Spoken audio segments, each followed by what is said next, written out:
साहिब बंदगी सतनाम। तो आज मलकापुर में जिला बुल्ढाना काटी गांव में परम पिता परमात्मा के मूल ज्ञान का प्रचार होने जा रहा है। बहुत बड़े भाग होते हैं उन जीवों के जो इस ज्ञान को अपने पूरे जीवन काल में एक बार भी सुन पाते हैं, और उससे भी बड़े भाग होते हैं उन जीवों के जो इस ज्ञान को थोड़ा सा भी समझ पाते हैं। क्योंकि सुनना आसान है, आए बैठे 1 घंटा सुन के चले गए, लेकिन एक एक बात पे चिंतन, एक एक बात पे मनन, एक एक बात पे विचार करके विवेक लगाना, ये बहुत मुश्किल काम है। ये तभी संपूर्ण होता है जब मालिक की दया होती है, परमपिता परमात्मा की मोहर लगी होती है जीव पे, तब जाके वो सत्य असत्य का निर्णय कर पाता है। नहीं तो सारा जगत इसी ममता में, इसी मोह में, इसी माया में उलझ पुलझ के मर जाता है। तो आज इसी माया, इसी मन, 3 गुणों पे और इसी काया पे और सत्य रूपी आत्मा पे आज पूरी चर्चा करेंगे, और मालिक की दया होगी तो आपको मेरी बात जरूर समझ में आएगी। तो सत्संग शुरू करने से पहले परम पिता परमात्मा के नाम पे जयकारा लगाना है और फिर आगे सत्संग शुरू करेंगे। बोलिए परम पिता परमात्मा की, सदगुरु बंदी छोड़ कबीर साहिब की, सभी संतों की, सभी भक्तों की, आज के आनंद की, सकल हंस को बंदगी, साहिब बंदगी सतनाम। तो साहिब समझा रहे हैं कि हे जीव, जब तक तू अपने निज स्वरूप को, अपने असली स्वरूप को नहीं पहचान पाया, तब तक तेरा ये जन्म मरण, ये भाव बंधन कभी भी खत्म होने वाला नहीं है। चाहे कितने ही मंदिर चले जाओ, कितने ही मस्जिद में कलमे पढ़ाओ, नमाजें पढ़ाओ, कितने ही गुरुद्वारों में बाणियां गा आओ, कितने ही चर्च में जाके प्रेयर कराओ, तुम्हारा जन्म और मरण ऐसे खत्म नहीं होने वाला। क्योंकि माया ने ऐसा जाल बुन दिया है, माया ने ऐसा चक्कर बना दिया है कि तुम उस चक्रव्यूह से निकल नहीं सकते। जब तक परमात्मा की दया ना हो जाए, जब तक तुम्हारे जीवन में ऐसा गुरु ना आ जाए जो इस चक्रव्यूह को तोड़ दे और तुम्हें इस चक्रव्यूह से बाहर कर दे। कौन सा चक्रव्यूह है ये मायावी चक्रव्यूह है। और माया है क्या? साहिब समझा रहे हैं कि दुनिया, सारा जगत माया को तो छोड़ना चाहता है, बातें तो कर रहा है कि माया से दूर रहो, माया को त्याग दो, ये माया संसार है, इसको छोड़ दो, लेकिन सत्य को ना जानने के कारण माया को ही सत्य मान बैठा है। दिक्कत ये है। तो इसी को साहिब समझा रहे हैं कि पहले ये जानना पड़ेगा माया है क्या। तो साहिब अपनी वाणी में संकेत कर रहे हैं, माया महाठगनी हम जानी, माया महाठगनी हम जानी, त्रिगुण फांस लिए कर डोले, बोले माधुरी वाणी, माया महाठगिनी हम जानी। कहते ये माया इतनी ठग है, हम अच्छी तरह जानते हैं इस माया को, इसने कैसे पूरे संसार को ठगा हुआ है। माया महाठगिनी हम जानी, और इसका हथियार क्या है? त्रिगुण फांस लिए कर डोले। 3 गुणों की फांस लेके हाथ में ये डोल रही है। बोले माधुरी वाणी, माया महाठगिनी हम जानी। कौन कौन से 3 गुण लेके घूम रही है ये? सबसे पहला गुण है रजोगुण। रजोगुण मतलब किसी भी वस्तु का पैदा होना। दूसरा गुण है सतोगुण। सतोगुण मतलब किसी भी वस्तु का पलना।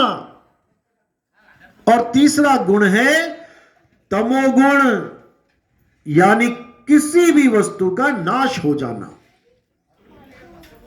यही 3 गुणों की फांस माया लेके घूम रही है और हमें बार बार इस चक्रव्यूह में घुमा रही है।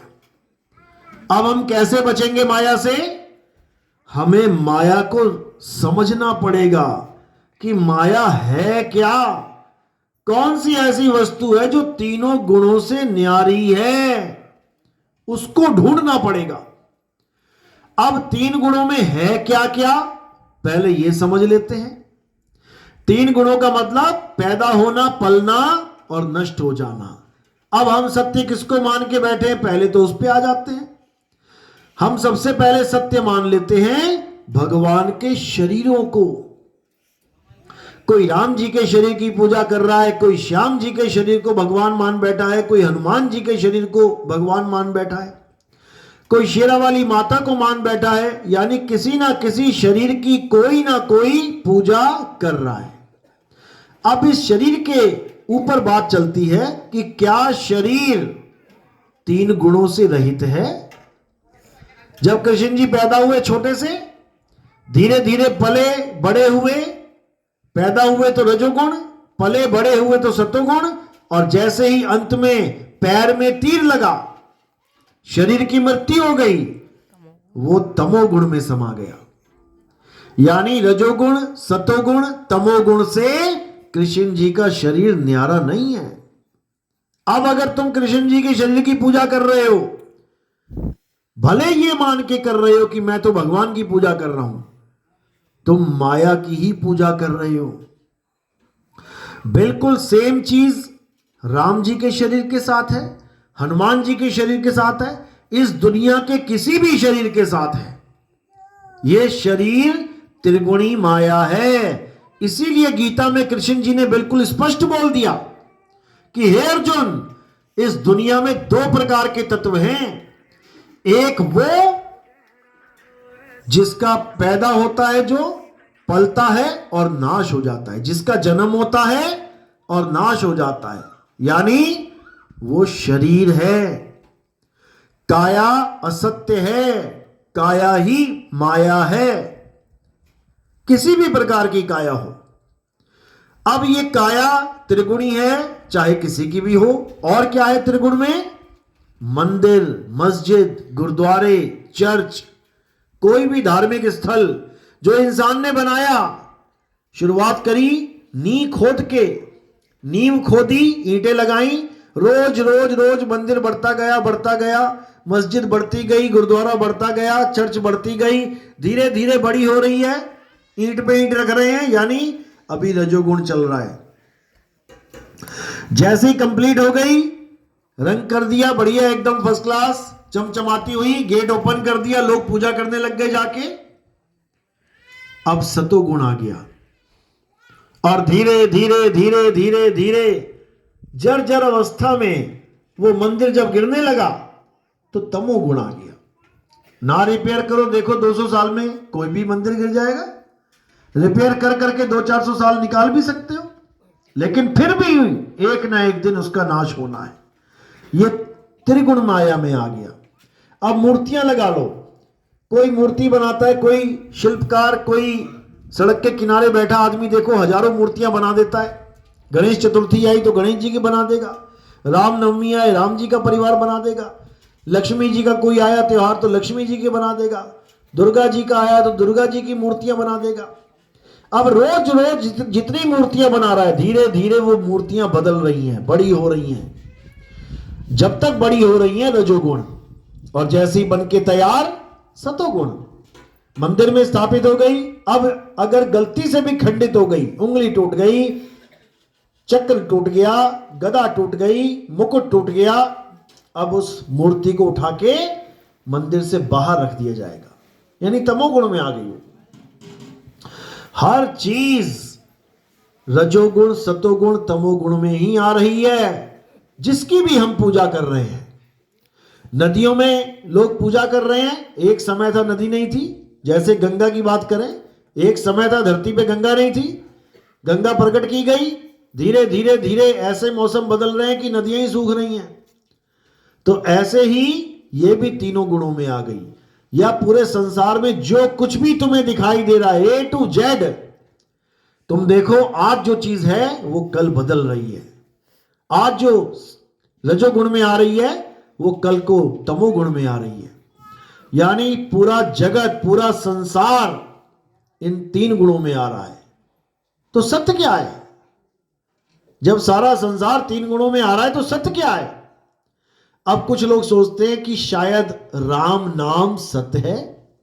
बोलते हैं ना राम नाम सत्य है, तो कई लोग सोचते हैं शायद राम जी का नाम सत्य है, तो हमें राम राम जपना चाहिए, इसे जपने से हमें मुक्ति मिलेगी, इससे हमें सत्य प्राप्त हो जाएगा।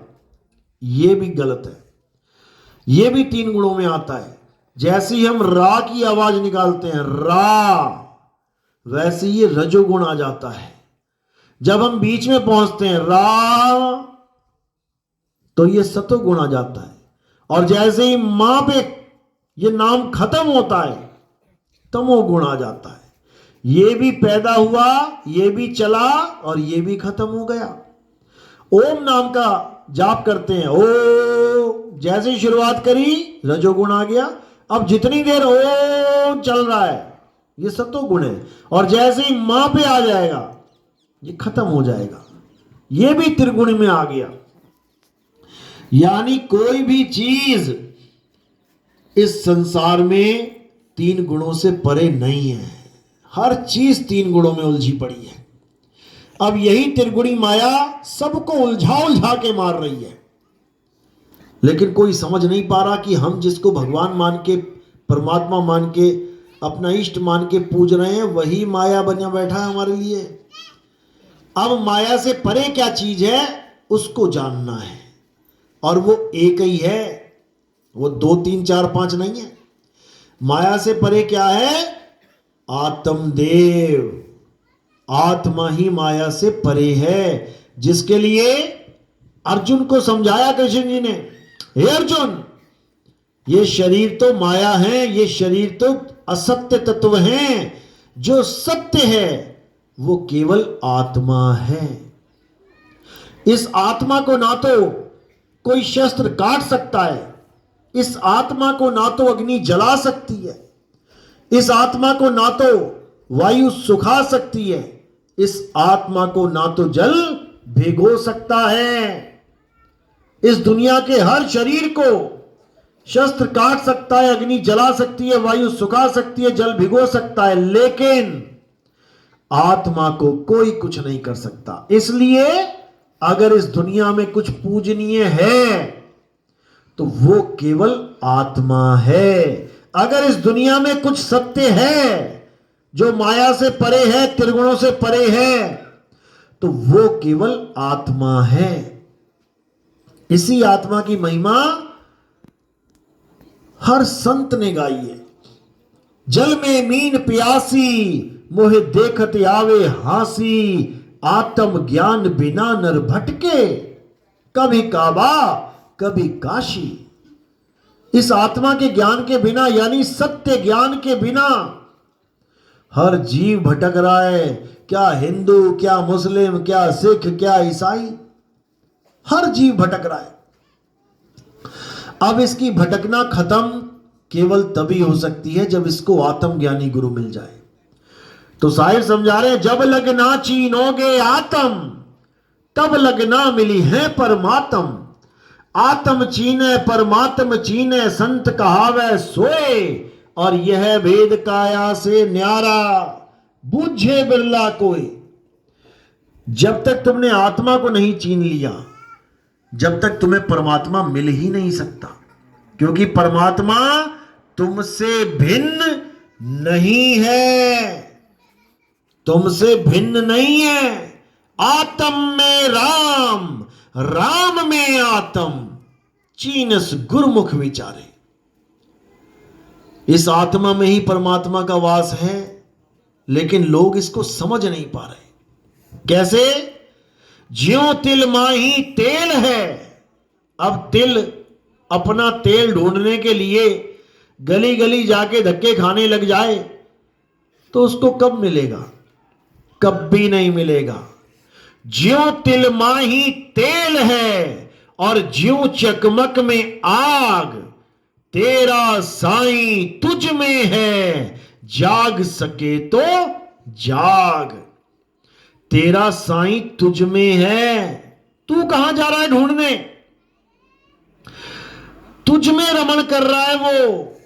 तू खुद को जान ले तो समझ ले तू साईं को जान लेगा, लेकिन नहीं समझ में आ रहा।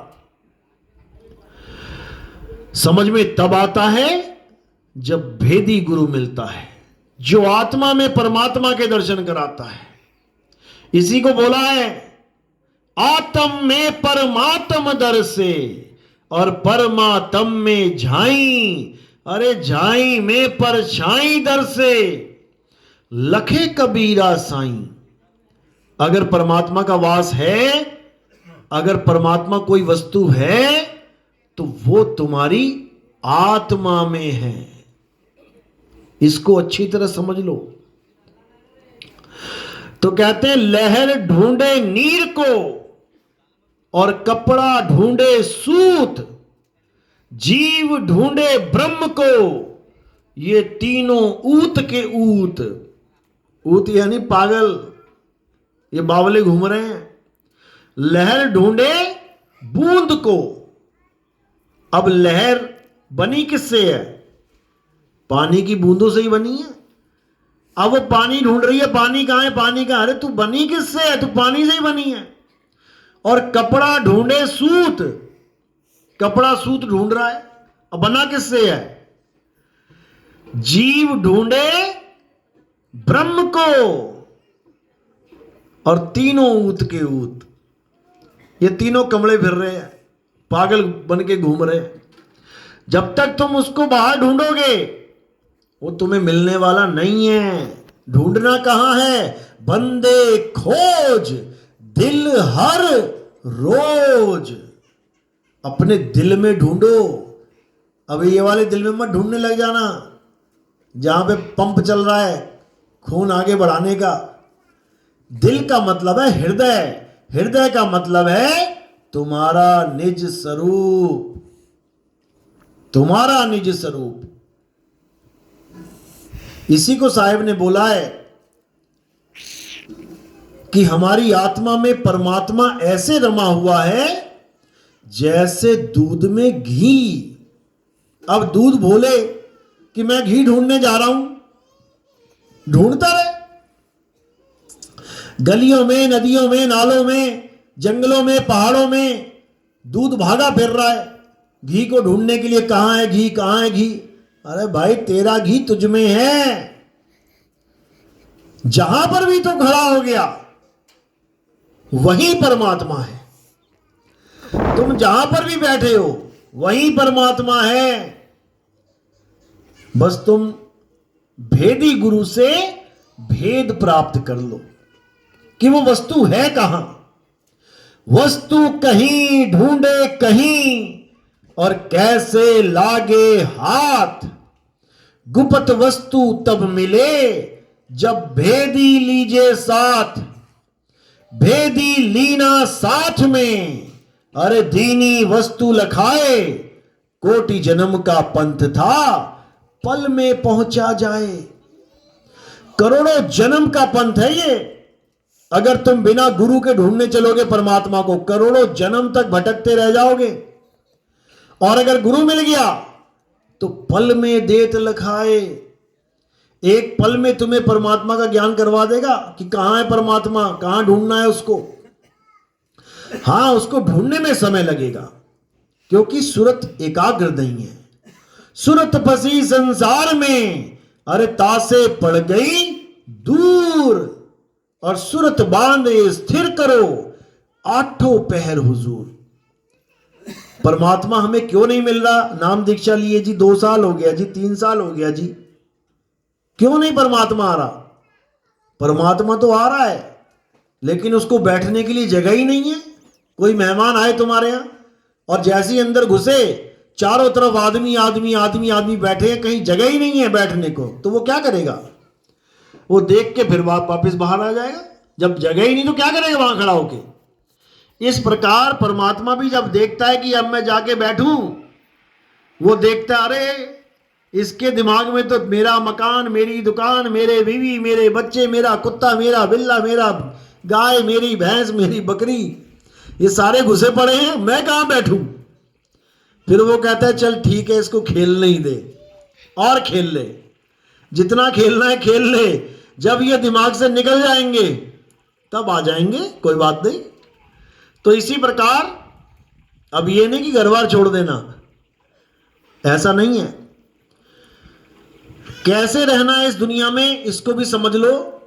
जैसे जल में कमल निरालम, मुर्गा भी निशाने, सुरत शब्द भव सागर तरिए, नानक नाम बखाने। ऐसे रहना है इस संसार में जैसे कीचड़ में कमल रहता है।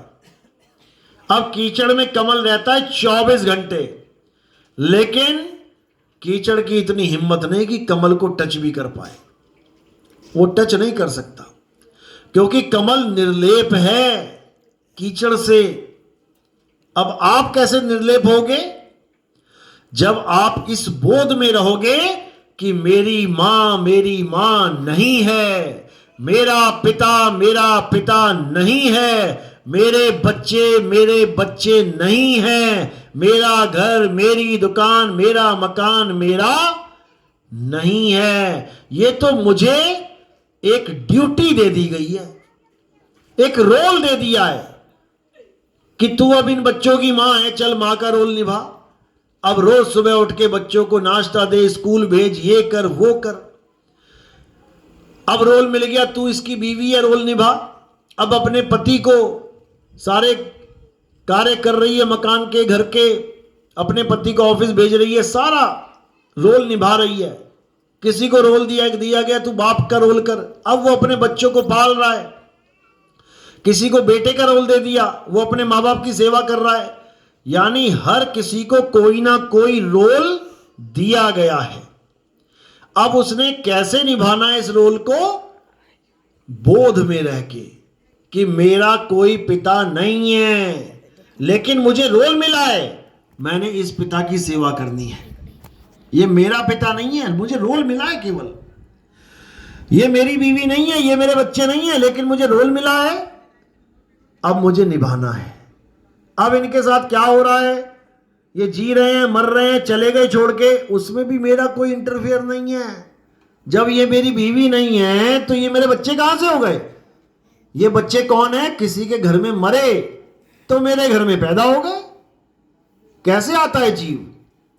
पिछले घर में किसी की मृत्यु हो गई पिछले जन्म में, तो अब अगला जन्म किसी के यहां भी धारण कर सकता है जिसके साथ लेखा जोखा हो।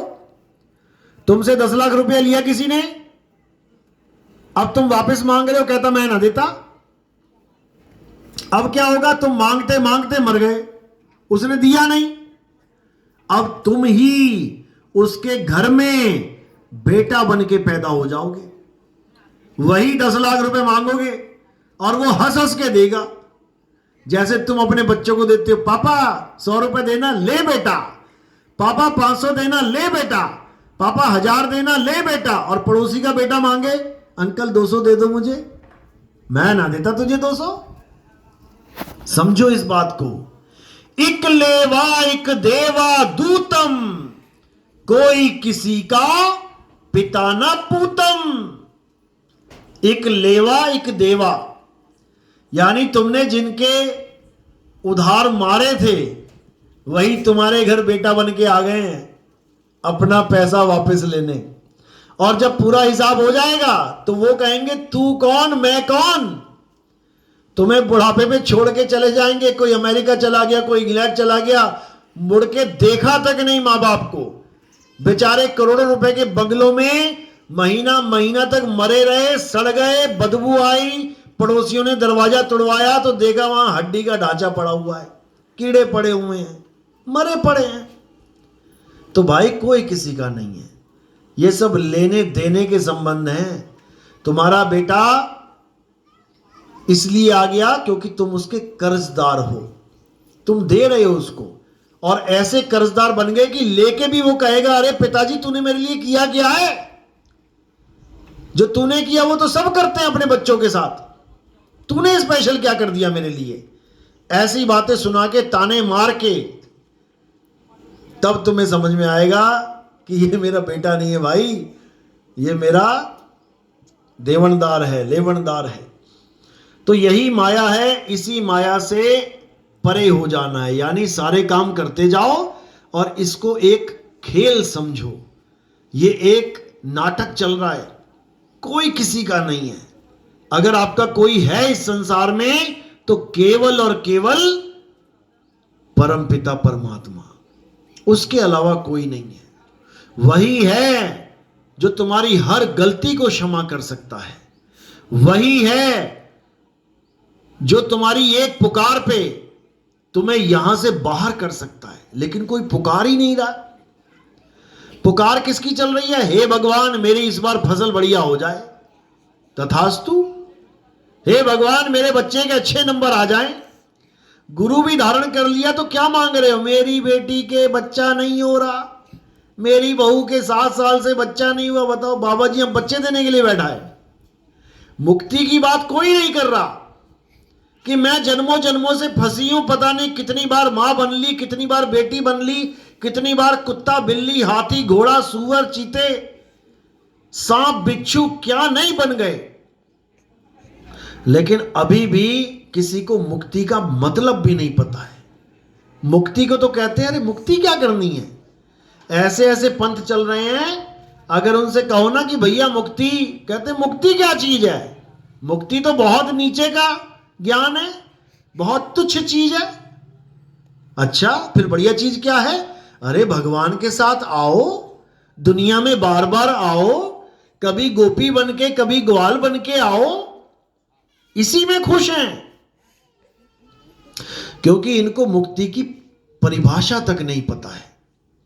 अगर इनको मुक्ति की परिभाषा पता लग जाती तो ये मुक्ति की बात करते, ना कि बार बार जन्मने की मरने की। अरे एक बार ग्वाले बन गए, दूसरी बार क्या पता ग्वाला बनाए ना बनाए, राक्षस बना दे। सुदामा ऐसा पुरुष था जिसके चरण धो के पिए। किसने? भगवान कृष्ण ने। सोचो तुम्हारे तो नहीं पिए ना धोखे कभी। जो के पिए उसको अगला जन्म किसका मिला पता है? राक्षस का, चूड़ राक्षस। किसी को नहीं पता है। शिव महापुराण में दर्ज है ये पूरी कहानी, पढ़ो जाके, तुम्हें पता लगे कि जिसके चरण धोके भगवान ने पी लिए वो भी राक्षस जून को प्राप्त हो गया। तो तुम कहां कहां जाओगे? तुम ये सोच लो पहले। तुम्हारी तो ऐसी दुर्गति होगी इस माया में कि तुम सोच भी नहीं सकते कि मेरे कौन कौन से जन्म हो लेंगे। किसी को बख्शा नहीं जाएगा मेरे भाई, किसी को नहीं। कोई बचने वाला नहीं है। बचेगा कौन? कहे कबीर सोई जन बच गए, जिन शब्द में सुरत संभारी, गगन में अगिया लागी बड़ी भारी। इस पूरे संसार में आग लगी है माया की और बड़े बड़ों को नचा मारा इसने। अब बचेगा कौन?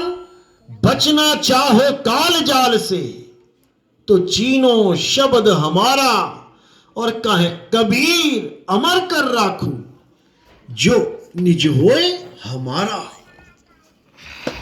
जो 100% मेरा हो जाएगा, जो निज मेरा हो गया, जो मेरा हो गया 100%, उसको मैं बचाऊंगा और उसको बार बार इस भवसागर में आने नहीं दूंगा। कि कोई कहे कि सत भक्ति करके भी मैं वापस आना चाहता हूं, नहीं आ पाएगा वो। साहिब इसी को समझा रहे हैं बार बार कि नकली भक्ति करोगे तो भक्ति करने के बाद भी आना पड़ेगा, और असली भक्ति करोगे उसके बाद तुम सत्य में समा जाओगे। फिर तुम्हारा आना जाना, जन्मना मरना, ये सुख और दुख में हंसना रोना, ये सब खत्म, सब कुछ खत्म। तो नकली भक्ति क्या है? जाप, अजप्पा, अनहद। जाप यानी मंत्रों के जाप, राम राम राम राम राम राम, हरे कृष्णा हरे कृष्णा हरे कृष्णा, अल्लाहु अल्लाहु अल्लाहु, Waheguru Waheguru Waheguru, God God God, कुछ भी, ये सब जाप हैं। जाप मरे, तुम्हारी काया के खत्म होते ही सारे जाप खत्म हो जाएंगे। जब तक काया जीवित है खूब बड़बड़ा लो, और जैसे ही काया खत्म सारे मंत्र भी खत्म। तो कहते हैं जाप मरे, अजपा मरे, ये श्वासों का अजपा जाप। कोई कह रहा है सोहं सोहं, कोई कह रहा है ओहम ओहम, कोई कर रहा है कोहम कोहम, वो हम, ये सब खत्म हो जाएगा। जाप मरे, अजप्पा मरे, अनहद भी मर जाए। कानों में उंगलियां डाल के 5 धुनों को सुन रहे हैं, सोच रहे हमारी मुक्ति हो जाएगी। साहिब कह रहे अनहद भी मर जाए।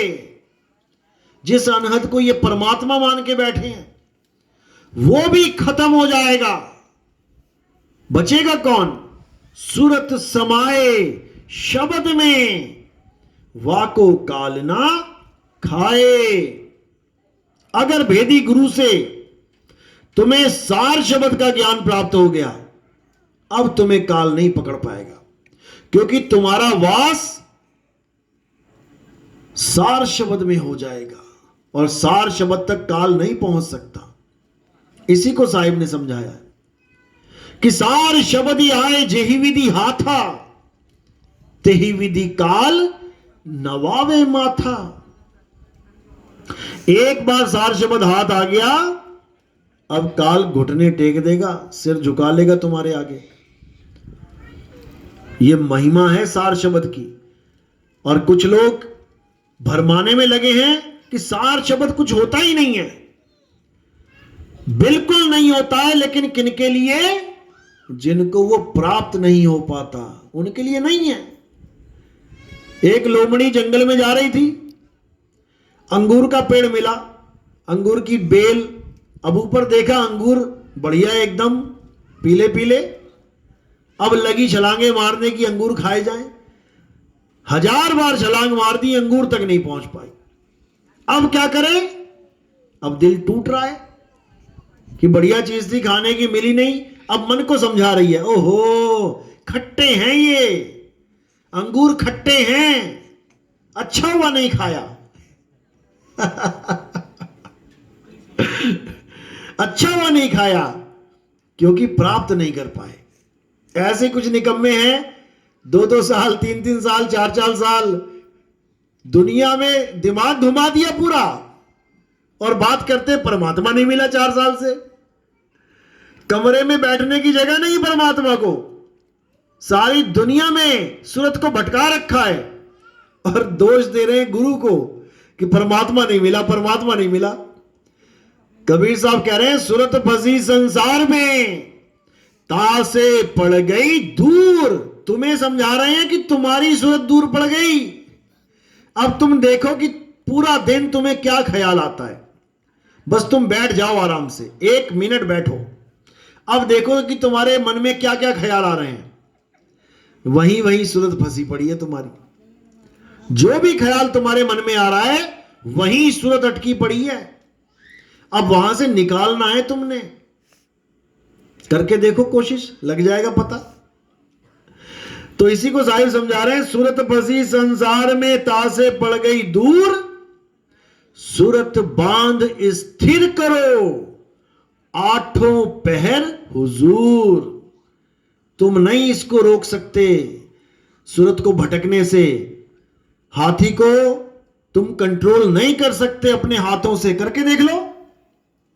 हाथी को कंट्रोल करने के लिए एक यंत्र दिया जाता है, एक वस्तु दी जाती है, और वो वस्तु का नाम है अंकुश।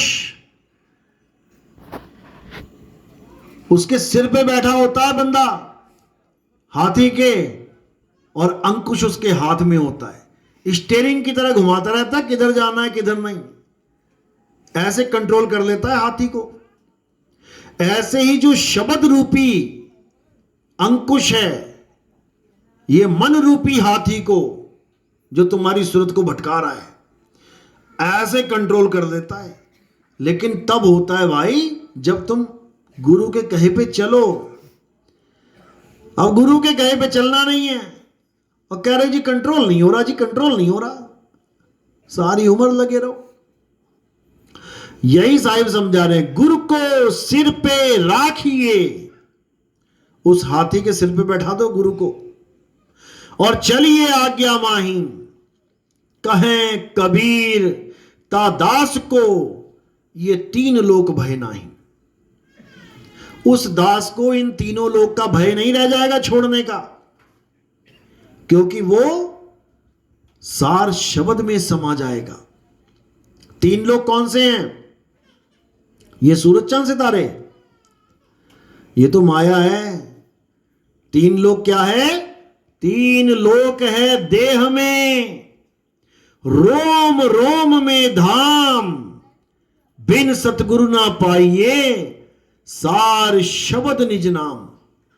सार शब्द है शिखर पर, मूल ठिकाना सोए, बिन सतगुरु पाए नहीं लाख कथे किन कोय। कबीर का घर शिखर पर, जहां सिलहली गैल और पांव न टीके पिपिल का, पंडित लादे बैल। कि चींटी की चाल, मकड़ी की चाल, मछली की चाल वहां नहीं पहुंच सकती, परमात्मा के घर तक नहीं पहुंच सकती। वहां कौन सी चाल पहुंचेगी? विहंगम चाल। विहंगम चाल लखाने वाला गुरु जब तुम्हें मिल जाएगा और तुम्हें विहंगम चाल से मालिक के घर पहुंचने का रास्ता बता देगा, तब तुम्हें कोई रोक नहीं सकता। जैसे कोई चिड़िया आसमान की तरफ उड़ जाए तो तुम उसको रोक नहीं सकते, देखते रह जाओगे। इसी प्रकार अगर सूरत को विहंगम चाल मिल गई तो इसको कोई रोक नहीं सकता। तो साहिब ने समझाया भी वाणी में, जैसे स्वान कांच मंदिर में भरमते भूख मरे हो, और कहें कबीर नलनी के सुगना तो है कौन पकड़ियो। शीशे में कुत्ता है और एक कुत्ता बाहर है। अब असली वाला कौन है? शीशे के अंदर वाला या शीशे से बाहर वाला? बाहर वाला। अंदर वाला चाह कर भी बाहर वाले को काट नहीं सकता, काट के दिखा दे। लेकिन बाहर वाले को यह पता नहीं है कि अंदर वाला मुझे काट नहीं सकता, और भौंक भौंक के भौंक भौंक के भौंक भौंक के मर जाता है। जैसे स्वान कांच मंदिर में भरमते यानी भ्रमित होके भूख मरे हो, भौंक भौंक के मर गया। और कहें कबीर नलनी के सुगना, यानी तोते पकड़ने वाले क्या करते हैं? एक नलपी लगा देते हैं, नलनी, उस पे मिर्ची बांध देते हैं, नीचे पानी पानी कर देते हैं। अब तोता देखता है मिर्ची टंगी हुई है, आता है सीधे बैठ जाता है मिर्ची खाने के लिए। तो क्या होता है? वो नलपी घूम जाती है, और जब घूमती है तो नीचे पानी, डरता है गिर ना जाऊं, ऊपर कस के पकड़ लेता है नलपी को। अब पकड़ा उसने और सोचता है अरे इस नलपी ने मुझे पकड़ लिया, इसने मुझे पकड़ लिया इतनी टाइट से, अब मैं अब खुलने वाला नहीं। अरे उसको छोड़ और उड़ारी मार। लेकिन भ्रमित हो जाता है और शिकारी उसे पकड़ लेता है। तो कह रहे हैं कहें कबीर नलनी के सुगना, यानी उस नलपी के तोते, अरे तोहे कौन पकड़ी, तुझे किसने पकड़ लिया? तूने खुद पकड़ रखा है उसको। इसी प्रकार जब इस सूरत को विहंगम चाल से चलने की कला प्राप्त हो जाती है तो ये हाथ नहीं आती, फिर ये किसी के हाथ नहीं आती, फिर इसे कोई पकड़ ही नहीं सकता है। यही साहिब समझा रहे हैं कि शब्द विहंगम चाल हमारी, और कहें कबीर सतगुर दई तारी, खुले कपाट शब्द झनकारी, पिंड अंड के पार सो देश हमारा है, कर नैनो दीदार महल में प्यारा है। बिल्कुल क्लियर बता दिया कि ये मकड़ी की चाल वाले, मछली चाल वाले, चींटी की चाल वाले ये जिंदगी में कभी नहीं पहुंच सकते वहां पे। क्या एक मछली, क्या एक चींटी, क्या एक मकड़ी आसमान में उड़ सकती है? कभी नहीं उड़ सकते, क्योंकि इनकी चाल किसी ना किसी तत्व पे निर्भर होती है, आधारित होती है, आधार लेते हैं ये लोग। चींटी दीवार का आधार लेती है, मकड़ी जाल का आधार लेती है और मछली पानी का आधार लेती है, लेकिन पक्षी निराधार उड़ता चला जाता है। इसी को बोला है विहंगम चाल। तो गरीबदास जी कहते हैं, सतगुरु के लक्षण कहूं अचल विहंगम चाल, हम अमरापुर ले गए ज्ञान शब्द सरघाल। कि मैं तुम्हें सतगुरु के लक्षण बताता हूं। गुरु तो बहुत कर रखे हैं तुमने, गली गली में गुरु है, शहर शहर में गुरु है, गांव गांव में गुरु है। इतने गुरु हैं, इतने गुरु हैं, तुम नाम तक नहीं याद कर पाओगे सारे गुरुओं के। लाखों गुरु बने बैठे हैं, लेकिन उसमें भेद बताया जा रहा है कि गुरु का भेद क्या है, लक्षण क्या है। सतगुरु के लक्षण कहूं अचल विहंगम चाल, यानी ऐसा गुरु मिल जाए जो विहंगम चाल देके तुम्हें अचल परमात्मा तक पहुंचा दे। अचल परमात्मा यानी जो हिलता डुलता नहीं है, जो अचल है, अडोल है, अबोल है, वहां तक पहुंचा दे। और वहां केवल विहंगम चाल पहुंचेगी और कुछ नहीं पहुंच सकता। तो कहते हैं सतगुरु के लक्षण कहूं अचल विहंगम चाल, हम अमरापुर ले गए, यानी मुझे मेरे गुरु अमरपुर ले गए।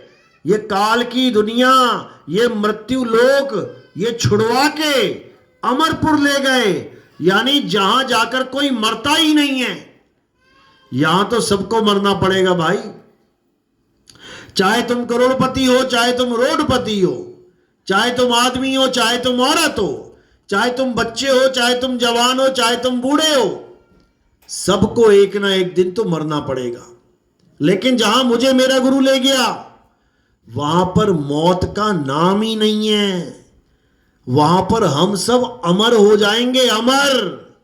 साहिब समझा रहे हैं ना, बचना चाहो काल जाल से चीनो शब्द हमारा, कहें कबीर अमर कर राखूं।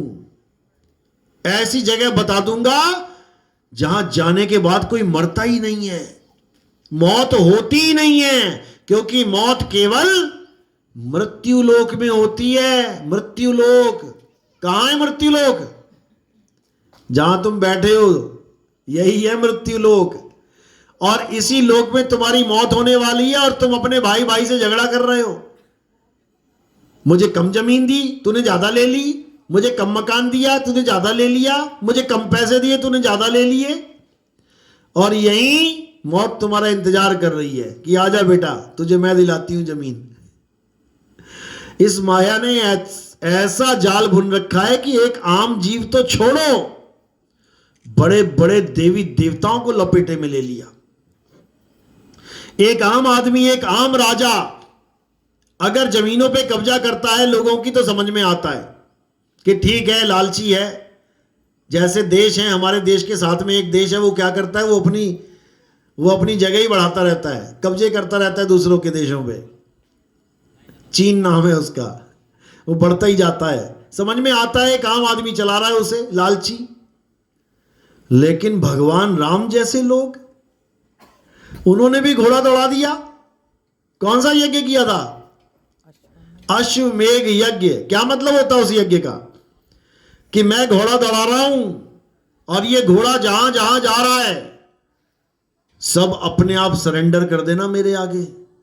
अगर किसी ने मेरा घोड़ा रोक दिया तो फिर मैं युद्ध करके जीतूंगा उसकी जमीन को। बताओ, हम तो तुम्हें पूरी दुनिया का मालिक समझते हैं कि सारे खंड ब्रह्मांड, ये सूरज चांद सितारे हमारे राम के, और राम जी यहां घोड़ा दौड़ा रहे हैं। भैया कौन सी जमीन पे कब्जा करना चाहते हो? अरे तुम्हारी तो है सारी। फिर किसने पकड़ा घोड़ा? किसने पकड़ा? लव कुश ने। और लव कुश को भी पहचान नहीं पाए कि ये मेरे ही पुत्र हैं। अब बताओ, ये माया बहुत प्रबल है भाई। इस माया ने ऐसा घुमाया है सबको कि कोई नहीं निकल सकता इस माया के जाल से। अब निकलेगा कौन? हे अर्जुन, जो मेरी त्रिगुणी माया को लांग जाते हैं, जो इस त्रिगुणी माया को पहचान के इससे परे चले जाते हैं, केवल वही इस माया से बच पाते हैं। हे अर्जुन, इस त्रिगुणी माया से परे केवल एक वस्तु है, और वो है आत्मा। जो पुरुष अपनी आत्मा में लीन रहते हैं, जो अपनी आत्मा में रमण करते हैं, जो अपनी आत्मा में तृप्त रहते हैं, जो अपनी आत्मा में संतुष्ट रहते हैं, हे अर्जुन, उनके ऊपर ये माया प्रभाव नहीं डाल पाती। वो इस माया से निकल गए। जिसने शरीर को समझ लिया कि ये माया है, वो कभी शरीर की पूजा करेगा ही नहीं। जिसने समझ लिया कि ये सामने दो बोतलें हैं, हरी वाली में जहर है और लाल वाली में अमृत, वो कभी जहर की बोतल पिएगा ही नहीं। समझना पड़ेगा। तुम्हारे घर में भी जहर की बोतलें रखी हैं? नहीं रखी तो बता दो। चूहे मारने वाला जहर, खटमल मारने वाला जहर, मच्छर मारने वाला जहर, जहर ही है वो। अब तुम्हें पता है कि ये जहर है, तुम नहीं पियोगे, लेकिन एक अबोध बालक आ जाए, छोटा सा बच्चा, पता लगा हिट स्प्रे उठा के पी ली, क्योंकि नादान है, पहचान नहीं है। जिसको पहचान है वो पी नहीं सकता, और जिसे पहचान नहीं है वो 100% पी जाएगा। इसी प्रकार कृष्ण जी ने समझा दिया कि ये शरीर ही माया है। अब तुम किसी के भी शरीर की पूजा करोगे तो तुम मेरी त्रिगुणी माया से पार नहीं हो पाओगे। यहीं धक्के खिलाऊंगा तुम्हें अच्छी तरह। और अगर तुमने आत्मा को जान लिया, आत्मा में रमण किया, आत्मा में तृप्त हो गए, तृप्त यानी अब मुझे कुछ और नहीं चाहिए। जैसे तुम्हें खाना खिलाए कोई, खूब ठूस ठूस के खिला दे, एकदम फुल, सांस भी नहीं आ रही है, उसके बाद कोई एक किलो गुलाब जामुन ले आए, तुम्हारी फेवरेट चीज, किलो भाई ये भी खा लो जी, तुम्हारी फेवरेट। आ रहे भैया अब सांस नहीं आ रही, ये कहां से खाऊंगा? अब मैं तृप्त हो गया हूं, अब मुझे कुछ नहीं चाहिए। इसी प्रकार जब आत्मा का ज्ञान हो जाता है तो भले तुम्हारा कोई फेवरेट देवी देवता क्यों ना हो, अगर कोई कहे इसकी पूजा कर ले, ना भैया अब नहीं चाहिए, अब मैं अपनी आत्मा में तृप्त हूं, मैं अपनी आत्मा में संतुष्ट हूं। ऐसी संतुष्टि मिल जाएगी, लेकिन तब मिलेगी भाई जब ये सूरत संसार से ज्यादा प्रभु को प्यार करेगी। जब 24 घंटे तुम्हारे अंदर एक ही विचार चलेगा, मुझे मालिक चाहिए, परमात्मा चाहिए, परमात्मा चाहिए। जितना तुम दुनिया को याद करते हो 24 घंटे में, जिस दिन तुम मालिक को याद करने लग जाओगे तब बनोगे मीराबाई। ऐसे नहीं बन जाओगे मीराबाई कि सास बहू को गालियां दे रही है, बहू सास को गालियां दे रही है, षड्यंत्र बना रही है, कैसे इसको नीचा दिखाऊं, कैसे इसको क्या करूं। मैं मीराबाई नहीं बन रही हूं, 5 साल हो गए नाम लिए, मीराबाई कब बनूंगी? तो ऐसे मीराबाई नहीं बनेंगे भाई। तो कहने का मतलब यही है कि इस माया को पहचानो और इस माया से ऊपर उठ जाओ। अच्छे रिश्ते बनाओ, एक दूसरे से प्रेम करो। पल का पता नहीं कब कौन चला जाए छोड़ के, उसके बाद सारी उम्र याद करते रहोगे, मेरी सास तो अच्छी थी, ऐसा था वैसा था। क्योंकि अच्छाइयाँ भी होती हैं, बुराइयाँ भी होती हैं हर जीव में। लेकिन जब हमें जीव से प्रेम होता है तब हम सारी बुराइयों को किनारे कर देते हैं। जैसे अपने बच्चे, भले 100 बुराइयां हो लेकिन हमें वो अच्छे लगते हैं। और जब किसी के साथ मन मुटाव हो जाता है तो 100 अच्छाइयां भी उसकी दिखाई नहीं देती, फिर एक बुराई भी खटकती है। फिर उस एक बुराई को लेके हम पूरा दिन चर्चा कर लेते हैं। इसको भी त्याग देना, ये भी तुम्हारा मन विचलित करता है, ये भी सूरत को भटकाता है, इसको भी दिमाग से निकाल देना है। सांस है परमात्मा का ही जीव है। कोई बात नहीं, गालियां दे रही है क्योंकि पिछले जन्म में मैंने गालियां दी थी, अपना हिसाब पूरा कर रही है, कर ले भाई। ऐसे अपने कर्मों को भोगते जाना है और मालिक की तरफ चित्त को लगा के जाना है। चलो, तो आज का सत्संग यही समाप्त करते हैं, आगे भी निकलना है। कोई नाम दीक्षा लेने के लिए आए हैं तो हाथ खड़ा कीजिए। पहली दीक्षा वाले 1 2 3 4 5 6। दूसरी दीक्षा वाले कोई हैं जिनको पहली बार प्रथम दीक्षा मिली थी, दूसरी मिलेगी? चलो, तो प्रथम दीक्षा वाले पहले आ जाएंगे। चरणामत बना हुआ है, बनाना है, चरणामत बना लो। पहली दीक्षा वाले एक एक करके आना, यहाँ पर मेरे पास बैठना, उसके बाद फिर नीचे चले जाना। और भोजन भंडारा जब चालू करेंगे तब दूसरी दीक्षा वाले आ जाएंगे। पहले दीक्षा ले लेंगे, फिर भोजन कर लेंगे, बाकी सब भोजन कर लेना। दूसरी दीक्षा वाले रुक जाना, 15 मिनट बाद भोजन के लिए चले जाना। बोलिए सतगुरु बंदी छोड़ सतगुरु सत्य कबीर साहिब की सदा ही जय हो। सतनाम साहिब बंदगी।